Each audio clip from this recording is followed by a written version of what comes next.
L'Union européenne est une organisation internationale politico-économique formée par quelques pays d'Europe. Actuellement, elle est très présente aux politiques mondiales, en ayant du pouvoir et de l'influence. Mais quand a-t-elle surgi?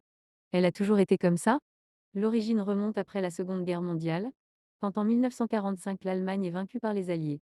La dévastation était partout l'Europe, les pays occidentaux avaient peur d'une possible expansion soviétique ou d'un nouveau conflit.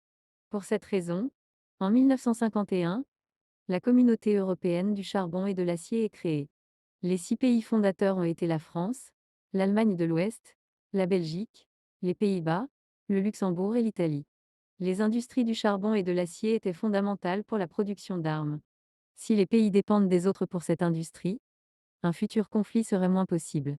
En 1957, les traités de Rome sont signés et la Communauté économique européenne est formée. En plus de l'économie, elle avait aussi des domaines sociaux et politiques. Un des objectifs de l'organisation était la libre circulation des personnes, des marchandises et des capitaux entre les pays membres. Plus de pays commençaient à joindre l'organisation. Le Royaume-Uni, l'Irlande et le Danemark en 1973, la Grèce en 1981 et l'Espagne et le Portugal en 1986.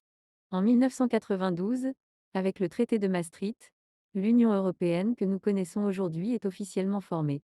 Ensuite, l'accord de Schengen est signé en 1995, qui permet aux Européens de voyager par l'Europe sans besoin du passeport.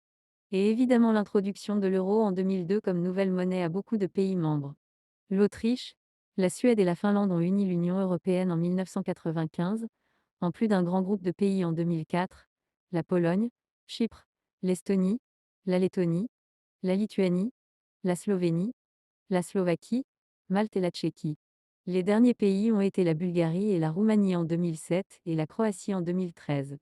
L'Union avait un total de 28 pays, mais ce chiffre a diminué en 2020 pour la sortie du Royaume-Uni avec le Brexit.